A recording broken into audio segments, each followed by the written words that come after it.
উফ, আর কতক্ষণ দাঁড়াবো রে বাবা, বাজে ব্যথা হয়ে গেল। এত বাস আসছে আর আমার যেটা দরকার সেটাই আসছে না, আশ্চর্য। ওই তো এসে গেছে। হ্যাঁ বাবা, এটা করুণাময়ী যাবে তো?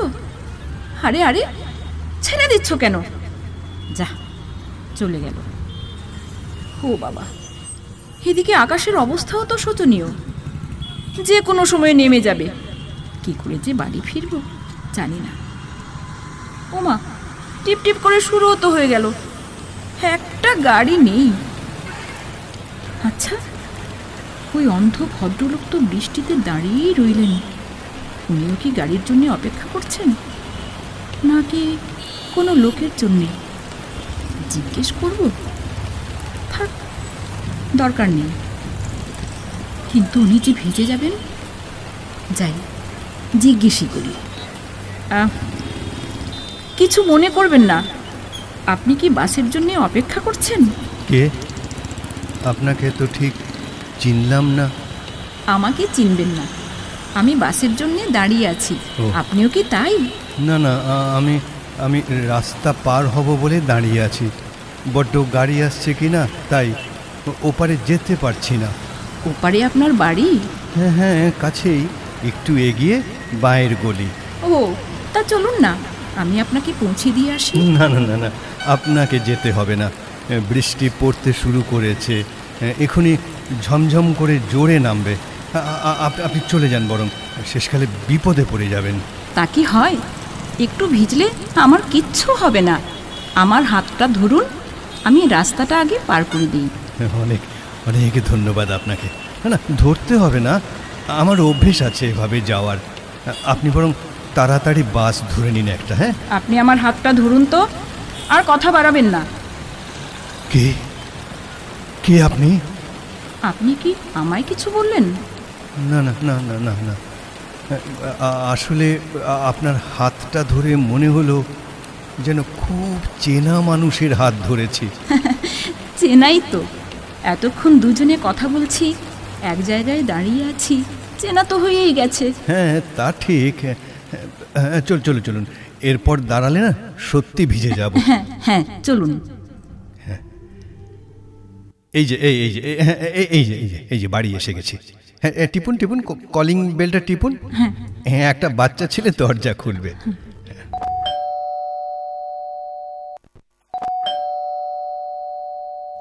আসছি দাদা বাবু। ও বাবা মানিকচাঁদ, খুব তাড়াতাড়ি 2 কাপ চা নিয়ে আয় বাবা। হ্যাঁ শোন, একটু আদা দিস। হ্যাঁ হ্যাঁ হ্যাঁ, আসুন ভেতরে আসুন। এইবার বসুন, এই জায়গায়। হ্যাঁ, ঠিক আরাম করে। অনেক কষ্ট করলেন। হ্যাঁ, এ কি বলছেন? হে, আবার কষ্ট কিসের? বাহ, আপনার ঘরটি তো ভারী সুন্দর করে সাজানো। টেস্টি কার? আপনার স্ত্রীর না মেয়ের? দেখুন, না আমার ওসব ঝঞ্ঝাট নেই, ওই বাচ্চা ছেলেটাই করে। আমি তো মোটামুটি ভিজুয়ালাইজ করতে পারি। ওকে বলে দেই, ও সব গুছিয়ে রাখে। ওই ধরুন, ওই যেমন সাদা ফুল থাকে তো বলি সেন্টার টেবিলে রাখতে, আর যদি রঙিন ফুল হয় তাহলে বলি ওই ঘরের কোণের ওই উঁচু টেবিলে রাখতে। সত্যি খুব অবাক লাগছে, আপনি চোখে দেখতে পান না, অথচ এমন সুন্দর করে সাজিয়েছেন। আচ্ছা, এই আঁকাগুলো কার? এত সুন্দর। ওগুলো আমারই আঁকা। 3 বছর তো হয়ে গেল, আর দেখতেই পাই না। তারপর থেকে আর আঁকিও না। আচ্ছা ঠিক আছে, বাজে কথা থাক। এখন যিনি এত উপকারী বন্ধু, তার নামটা শুনি। তিনি কি করেন, কোথায় থাকেন একটু জানি। এক্সকিউজ মি, ফোনটা একটু ধরি। হ্যালো, হ্যাঁ স্পিকিং। হ্যাঁ বলছি। কলেজ? কই না তো, কলেজের থেকে তো কেউ আসেননি। হ্যাঁ, আচ্ছা। আরে না, ফর্মালিটি করার দরকার নেই। হ্যাঁ না শুনুন, তবে আমায় কিন্তু এসে নিয়ে যেতে হবে ভাই। হ্যাঁ না, আমি তো আর দেখতে পাই না রে ভাই।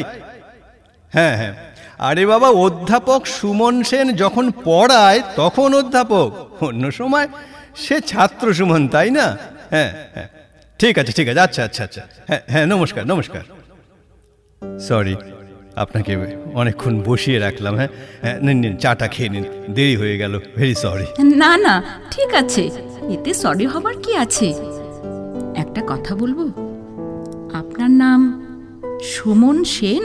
হ্যাঁ, কেন? না, তেমন কিছু নয়। আচ্ছা, আমার কলেজের একজন ভীষণ বন্ধু ছিল, তার নামও সুমন সেন। তাই নাকি? Very interesting. কোন কলেজ আপনার? Scottish Church. Scottish Church? ও হ্যাঁ, আমিও তো তাই। কোন ইয়ার? 61 থেকে 64। কে কে আপনি? নাম কি আপনার? কেন বারবার মনে হচ্ছে আপনাকে আমি চিনি। কে আপনি? আমি বিদিশা, বিদিশা ভট্টাচার্য। কেন এলি? কেন এলি এতদিন পর? কেন এলি মোহর? কেন এলি? সুমন, তুই সুমন? হ্যাঁ, দিশাহীনা বিদিশার সুমন। তুই তুই আমায় চিনতে পারলি না মোহর? দেখতো দেখতো, তোর ডাক নামটাও আমি যত্ন করে আমার মনের মধ্যে কেমন রেখে দিয়েছি, আর তুই আমায় চিনতে পারলি না? কি করে চিনব?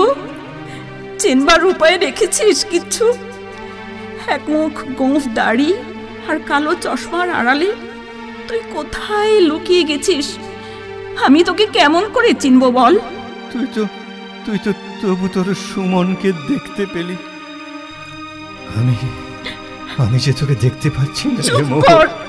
চুপ কর সুমন। দেখতে পাবো না রে। চুপ কর।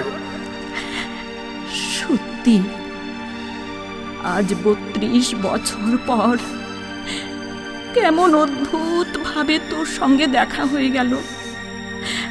আমি তো স্বপ্নেও ভাবিনি তোর সঙ্গে আমার কখনো দেখা হবে।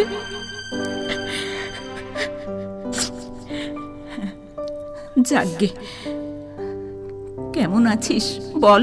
তুই দেখতে পাচ্ছিস না আমি কেমন আছি? তুই তো আর আমার মতো অন্ধ নোস। তুই কেন বুঝতে পারছিস না তোর সুমন কেমন আছে, তোর সুমন কেমন থাকতে পারে? তুই এখনো সেই রকম রাগী আছিস রে? তাই নাকি? আমি তো মনে করেছিলাম আমি একেবারে পাল্টে গেছি। আমেরিকা থেকে ফিরে শুনলাম তোরা কলকাতা ছেড়ে চলে গেছিস। কত জায়গায় খুঁজলাম, ওই খোঁজাই সার হলো, দেখা হলো না। তারপর ভাবলাম হয়তোবা বড় লোকের গিন্নি হয়ে বাচ্চা কাচ্চা নিয়ে তেড়ে ঘর সংসার করছিস। আর খুঁজলাম না রে। আচ্ছা, তারপর বল মোহর, বল কেমন আছিস বল। আছি, একরকম আছি। স্কুলে পড়াই, গান শেখাই। তোর বাবা খুব চাইতেন না যে তুই কণিকা ব্যানার্জির মতো গান গা, সেই জন্যই তোর নাম মোহর, তাই না? তোর সবকিছু মনে আছে সুমন? কি আশ্চর্য! আশ্চর্য কি রে? তোর কথা আমার মনে থাকবে না, মোহরের কথা সুমনের মনে থাকবে না, তবে কার কথা মনে থাকবে বল? আচ্ছা যাক, তোর কর্তা তিনি কি করেন? কর্তা যে একজন থাকবেই, এতটা শিওর হলে কি করে? বারে, কর্তা তো থাকবেই, আর সেটাই তো ন্যাচারাল। যদি এটাই ন্যাচারাল, তবে তোর বউ নেই কেন? আরে আমার ব্যাপার আলাদা। আমার কত ঝামেলা বলতো, বদমেজাজ, অস্থিরতা, ওসব কোনো মেয়ে সহ্য করতো না? করতো না তো। শুধু একজন সহ্য করত, তাই না? পড়তে পড়তে যাতে ঘুমিয়ে না পড়িস, সেই জন্যে রাত্রে সে তোকে ফোন করে জাগিয়ে দিত। পরীক্ষা দিতে গিয়ে বাড়িতে অ্যাডমিট কার্ড ফেলে আসতিস, সে পৌঁছে দিত। বাসে উঠে, ট্যাক্সিতে চেপে, রাস্তায় বেরিয়ে সব সময় জ্ঞান দিতিস। কেউ না শুনলে ঝগড়া করতিস, আর সে মুখ বুজে সব সামলাতো। মনে পড়ে? কতদিন হয়ে গেল, তবু যেন মনে হয় সেদিন সকাল। আচ্ছা আচ্ছা মোহর, তোর মনে আছে ওই কলেজের সোশ্যালে রক্তকরবী নাটকের কথা মনে আছে? ওমা, মনে থাকবে না? তুই কিছুতেই রাজা সাজলি না। বললি লোক যদি দেখতেই না পেল, তার রাজা সেজে কি করব? ও অন্তরালী থেকে অভিনয় শম্ভু মিত্রই করতে পারেন, আমি পারবো না। তাছাড়া তাছাড়া রাজা একবারও নন্দিনীর হাত ধরবে না, ও রোল আমি করব না। আমি বাবা বিশু পাগল সাজবো, নন্দিনীরও হাতও ধরবো, কোনো অসুবিধে নেই। অতএব বিশু পাগল সাজলাম। তুই কিন্তু বড্ড বাজে ছিলি, হাত ধরলে ছাড়তিস না। ছেলেমেয়েরা সবাই হাসাহাসি করতো। আরে হাসাহাসি করার কি আছে, তোর হাত ধরতে আমার ভীষণ ভালো লাগতো রে। কি সুন্দর একটা গন্ধ থাকতো তোর হাতে। তাই তো একটু আগে যখন তুই আমার হাতটা ধরেছিলি আমি চমকে গেছিলাম, ভাবছিলাম না না এ তো হতে পারে না, এ তো হবার নয়, এ হাতই তো আমি ধরে রাখতে চেয়েছিলাম।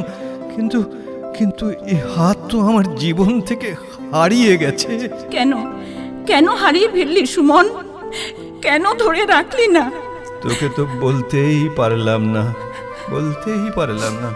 যে সারা জীবন আমার হাতটা তুই ধরে রাখবি মোহর। সংকোচ হলো, ভাবলাম আরো কোনো বেটার হাত হয়তো অপেক্ষা করে থাকতে পারে তোর জন্য, তবে আমি কেন তাতে বাদ সাধবো? আর আমিও যে সেই হাতটা ধরবো বলে অন্য হাত সরিয়ে দিলাম। বাবা যখন জিজ্ঞেস করলেন, কি ব্যাপার, তুমি কি ওই হাই পাওয়ার চশমা পরা ছেলেটার কথা ভাবছো নাকি? ও তো কিছুদিন পরেই অন্ধ হয়ে যাবে, পারবে সারা জীবন ওর সঙ্গে কাটাতে? বলেছিলাম, বাবা তাই যদি হয় তাহলে আমাকেই তো ওর বেশি দরকার। তবে এলি না কেন? আমাকে এত কষ্ট দিলি রে মোহর, বল। আমারও সংকোচ হলো তোরই মতো। ভাবলাম হয়তো কোনো বেটার হাত অপেক্ষা করছে তোর জন্যে। তোর বাবা চোখের ডাক্তার তো দূরদর্শীও, তাই আগেই বুঝে গিয়েছিলেন যে একদিন আমার চোখের টিস্যুগুলো শুকিয়ে আমি অন্ধ হয়ে যাব। আমার মনে আছে রে মোহর, তুই আমায় বলতিস আমার একটা চোখ অন্তত তুই নে সুমন। এখনো বলছি সুমন, আমার একটা চোখ তুই নে, আমায় একটু দেখ, তুই একবার দেখ। না, আমি তোকে দেখতে চাই না মোহর। তুই আমার কাছে 32 বছর আগের নন্দিনী হয়ে থাক। লাল পেরে শাড়ি পরে, রক্তকরবীর মালা গলায় দিয়ে, এলো চুলে নীলকণ্ঠের পালক লাগিয়ে তুই স্টেজের ধার থেকে ওধারে ঘুরে বেড়াচ্ছিস। হ্যাঁ রে, আমি যে তোকে আটকে রাখলাম, বাড়িতে চিন্তা করবে না? কি আর ভাববে বল, থাকার মধ্যে তো শুধু বুড়ি মা আর একটি কাজের মেয়ে। তুই বোধহয় ভুলে গেছিস আমার কোনো ভাই বোন নেই। হ্যাঁ তাই তো ভুলে গিয়েছিলাম। যা বাড়ি যা, মা একা রয়েছেন, যা। হ্যাঁ যাই। আরে হাসছিস কেন? মনে পড়ে গেল। হ্যাঁ, লাইব্রেরিতে পড়তে পড়তে দেরি হয়ে গেলে যখন তোকে বলতাম বাড়ি যা, তুই অমনি মুখ চুন করে বলতিস হ্যাঁ যাই। আর তোর কথাগুলো আমার কেমন কবিতার মতো লাগতো। বোধহয় তুই ভালো রিসাইট করতে পারতিস বলে। হ্যাঁ রে, আমরা দুজনে একবার একটা কবিতা আবৃত্তি করেছিলাম না? হ্যাঁ, কি যেন কবিতাটা? হ্যাঁ, রবীন্দ্রনাথের ঝুলন। আমি তো বলেছিলাম করব না, আমার অত সাহস নেই। তুই বলেছিলি আমরা কি আর শম্ভু মিত্র তৃপ্তি মিত্রের সঙ্গে কম্পিট করছি? হ্যাঁ, আমরা বলেছিলাম আমরা আমাদের মতো করে বলবো। হ্যাঁ দেখ, সবাই কিন্তু খুব সুখ্যাতি করেছিল, তাই না? আচ্ছা, তোর মনে আছে কবিতাটা? একটু বল না, একটু মনে করিয়ে দে না। আমাকে এত কষ্ট কেন দিচ্ছিস সুমন? বল না একবার, বল না রে। এক মুহূর্তে ছুটে চলে যাই সেই সব পেয়েছির দেশে। সেখানে 20-22-এর দুটো ছেলে মেয়ে হাত ধরাধরি করে মনের সুখে বলছে, আজি জাগিয়া উঠিয়া পরাণ আমার বসিয়া আছে বুকের কাছে, থাকিয়া থাকিয়া উঠিছে কাঁপিয়া। আমি আর পারছি না রে সুমন, আমি পারছি না। মোহর, এবার তুই বাড়ি যা মোহর। মায়ের বয়স হয়েছে, খুব ভাবনায় থাকবেন রে। চল তোকে একটু এগিয়ে দিই বরং। আবার কবে দেখা হবে রে সুমন? না, আর দেখা হবে না। আর কখনো আমার সঙ্গে দেখা করবি না মোহর। আজকের এই স্মৃতিটাকে আমায় রিয়ালাইজ করতে দে।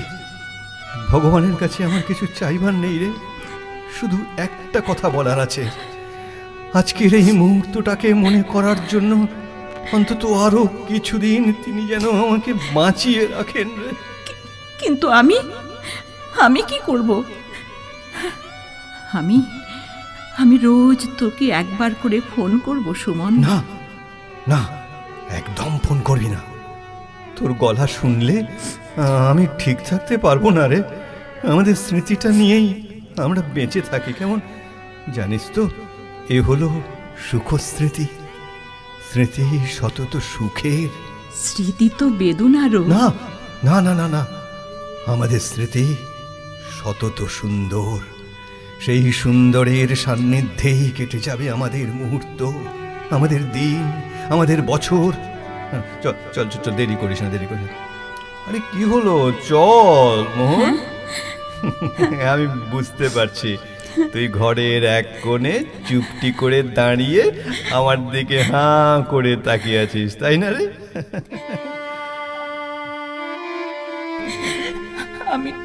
আমি আর পারছি না রে সুমন, তোকে ছেড়ে যেতে আমি পারছি না, পারবো না, আমি পারবো না। এখনো তুই ওই রকম করেই কাঁদিস, কিন্তু ছাড়তে যে হবে। আমাদের তো ছেড়ে থাকাও অভ্যেস হয়ে গেছে রে। 32 বছর যখন ছেড়ে আছিস, আর কিছুদিন পারবি না? চল চল মোহর, চল চল চল। হ্যাঁ, আসছি। ভালো থাকিস সুমন, ভালো থাকিস।